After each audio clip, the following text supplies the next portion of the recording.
Assalamualaikum warahmatullahi wabarakatuh. Selamat datang kembali teman-teman semuanya di channel Yuk Belajar Bersama. Baik teman-teman, kita akan coba membahas beberapa soal yang berkaitan dengan ekonomi dan akuntansi. Nah, ini untuk soal yang pertama, ada beberapa jenis akun. Ada gaji terutang, ada iklan dibayar di muka, perlengkapan, pendapatan yang masih harus diterima, kemudian pendapatan diterima di muka. Berdasarkan akun di atas yang termasuk akun aset. Oke, yang termasuk akun harta. Yang pertama, kita lihat gaji terutang itu dia masuknya liabilities, berarti bukan. Pilihan A bukan karena ada angka satunya. Yang kedua, iklan dibayar di muka. Nah, ini bisa bagian menjadi aset. Iklan dibayar di muka, kemudian asuransi dibayar di muka, itu bisa dianggap sebagai aset. Nah, berarti yang ada duanya sudah betul. Nah, kemungkinan yang E dia keliru ya, karena nomor 2-nya tidak ada. Nah, tidak apa-apa, kita coret dulu. Perlengkapan. Nah, perlengkapan juga masuk 2 dan 3. Ada 2 dan 3. Nah, kemungkinan ada di C. Tapi kita lihat untuk yang 4. Pendapatan yang masih harus diterima. Nah, kalau pendapatan yang masih harus diterima, ini namanya piutang. Berarti betul 2, 3, dan 4. Oke. Kalau pendapatan diterima di muka, ini bagian dari utang. Jadi nomor 1 jawabannya adalah yang C. Selanjutnya di nomor yang kedua. Bagaimana pengaruhnya terhadap aset, liabilitas, dan ekuitas jika ada transaksi yang membeli perlengkapan dengan 200.000 dibayar tunai? Oke, perlengkapan harganya 500.000 dibayar tunai 200, sisanya kredit.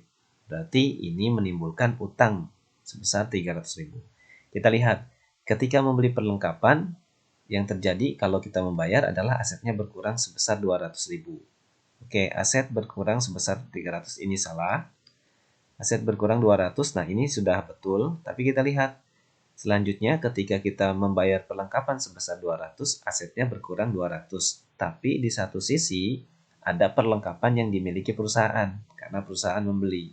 Berarti asetnya itu ada dua.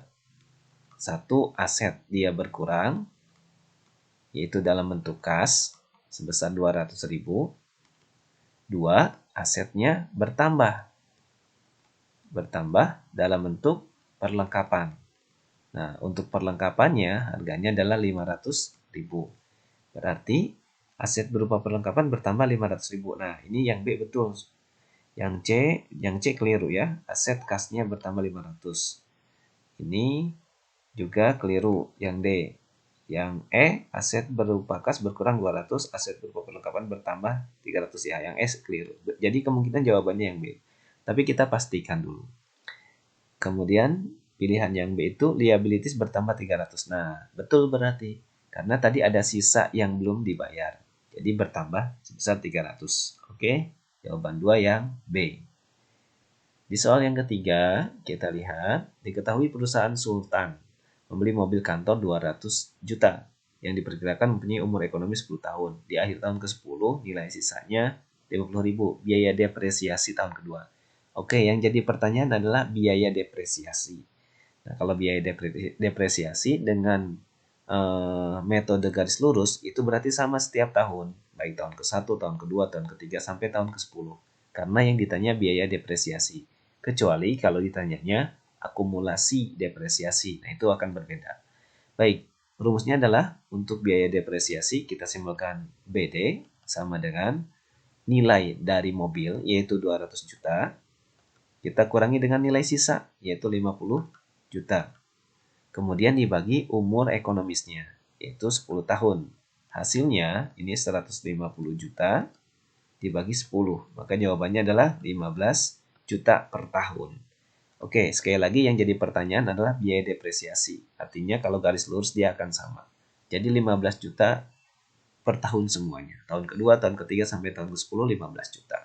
Kalau ditanya akumulasi mungkin akan berbeda. Oke, selanjutnya di soal yang keempat. Pada akhir periode 31 Desember 2018, Vanessa salah membuat ayat jurnal penyesuaian, yaitu Vanessa tidak menghitung beban depresiasi. Oke, pertama, tidak dihitung beban depresiasi. Berarti ini menyebabkan labanya lebih besar karena tidak dikurangi beban. Tidak mengakui pendapatan. Oh, ada juga pendapatan yang tidak diakui 4 juta. Tidak mengakui beban yang masih harus dibayar senilai 1 juta. Apa pengaruh kesalahan tersebut terhadap pendapatan, beban, dan laba? Oke, terhadap pendapatan, beban, dan laba. Yang pertama, Vanessa tidak menghitung beban depresiasi. Nah, ini bebannya 2 juta, tidak dihitung. Kemudian tidak mengakui pendapatan yang masih harus diterima 4 juta. Ini pendapatannya 4 juta. Tidak mengakui beban yang masih harus dibayar 1 juta. Oh, tambah beban lagi 1 juta. Nah, dari sini kan berarti ada perbedaan nih. Pendapatannya 4 juta tidak diakui, bebannya 3 juta tidak diakui. Berarti ada 1 juta. 1 juta pendapatan yang tidak diakui, ya kan? Nah, berarti ada 1 juta pendapatan yang tidak diakui. Kita lihat pilihannya. Pendapatan menjadi terlalu lebih tinggi. Ini keliru. Laba bersih menjadi lebih tinggi. Nah, harusnya bukan lebih tinggi. Dia lebih rendah 1 juta. Karena ada 1 juta yang tidak masuk. Nah, berarti yang B keliru. Beban menjadi terlalu lebih tinggi. Oh, tidak. Ya kan? Karena kita sudah kurangi. Ada 1 juta pendapatan yang tidak masuk. Beban menjadi terlalu lebih rendah. Laba bersih menjadi... Nah, ini yang E. Laba bersih menjadi terlalu lebih rendah. Jadi harusnya misalkan dia punya 10 juta. Nah, ada 1 juta yang tidak masuk.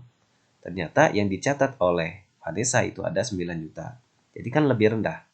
Jadi ada 1 juta yang tidak ditulis. Harusnya 10 juta, tapi ada 1 juta yang belum ditulis. Sehingga yang tercatat oleh Vanessa adalah 9 juta. Berarti lebih rendah. Oke? Selanjutnya di soal yang ke-5.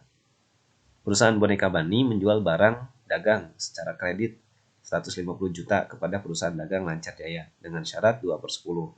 Ini maksudnya dapat potongan 2% kalau dibayar 10 hari setelah masa transaksi. Jadi kalau transaksinya misalkan tanggal 3, maka dia akan dapat diskon 2% sampai dengan tanggal 13. Oke. Kemudian di sini perusahaan Lancar Jaya mengembalikan 30 juta. Oke, di retur. Ada retur, berapa nilai rupiah yang dituliskan pada cek pembayaran pada saat periode diskon. Oke, berarti yang pertama nilainya kita retur dulu, 150 juta, kita kurangi 30 juta. Maka jawabannya adalah 120 juta. Nah, 120 juta ini kita bayar ketika periode diskon. Berarti kita kalikan diskonnya dulu 2%. Kita coret. Berarti ini hasilnya 24 ditambah 0,5 ya. Baik, ada 2.400.000 diskonnya. Nah, tadi nilainya 120 juta karena kan sudah diretur. Dikurangi sama diskon 2.400.000. Berarti yang dibayar oleh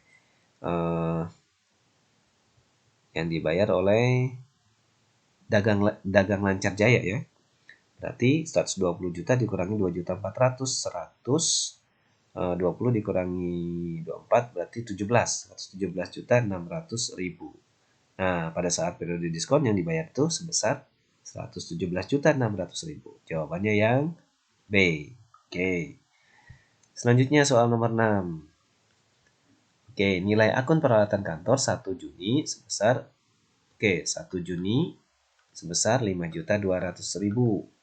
Peralatan yang dibeli selama bulan Juni 2.500.000. Oke. Dan peralatan yang ada di tangan 30 Juni sebesar 2 juta.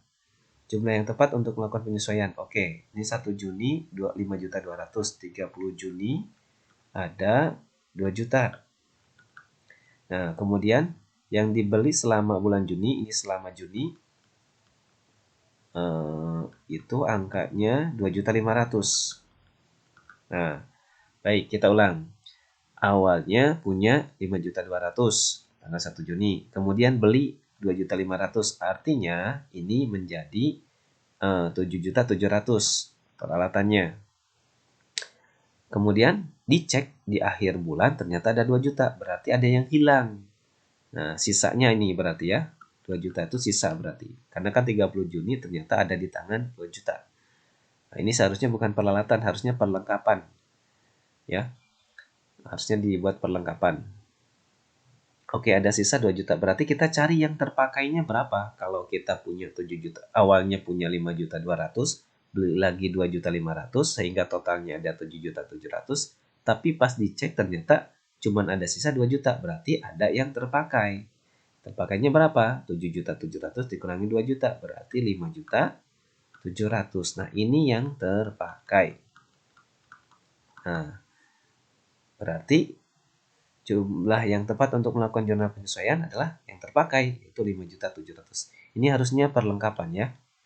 Karena biasanya kalau soal seperti ini arahnya ke perlengkapan. Oke, jurnal penyesuaiannya yang terpakai adalah 5.700.000. Selanjutnya di soal nomor yang ke-7. Berikut data perusahaan jasa Siswandi 31 Desember 2020. Kita lihat pertanyaannya, berdasarkan informasi di atas, besarnya aset lancar. Oke, aset lancar itu penggunaannya kurang dari 1 tahun. Berarti kita lihat beban sewa dibayar di muka. Nah, ini masuk. Ini bagian dari aset. Nah, kayak misalkan iklan dibayar di muka, asuransi dibayar di muka, itu masuk bagian beban sewa dibayar di muka. Pendapatan sewa diterima di muka. Ah, ini berarti enggak. Kita dapat uang tapi belum melakukan pekerjaan. Ini jadi bagian utang nanti. Ini enggak masuk berarti. Pendapatan sewa yang masih akan diterima. Nah, ini berarti masuk, dia masuk piutang. Ini kategori aset lancar. Beban sewa, pendapatan sewa yang masih diterima, suppliers. Nah, ini juga masuk. Jadi yang masuk itu adalah 1, 2, 3 peralatan. Peralatan dia masuk aset tapi tidak masuk aset lancar. Jadi 2 juta ditambah 65, 67 tambah 1, 68 juta. Nah, ada jawabannya yang B. Oke, soal selanjutnya soal nomor ke-8. Kita lihat ada berapa soal ini. Oh, ternyata ada 8 soal ya. Jika diketahui aset lancar 10.500.000, aset tetap 22.500.000, akumulasi depresiasi 1,5, modal awal 25 juta, price 2 juta, pendapatan 5 juta, beban 2 juta. Kewajiban dalam neraca. Oke, diminta kewajiban dalam neraca. Kita buat persamaan dasar saja. Harta itu akan selalu sama dengan utang plus modal. Nah, kita lihat hartanya di sini aset lancar 10 juta 500. Aset tetap kita tambahkan berarti 22 juta 500. Akumulasi depresiasi berarti ini nanti mengurangi, kita tambah dulu biar gampang. Ini 33 juta ya kan.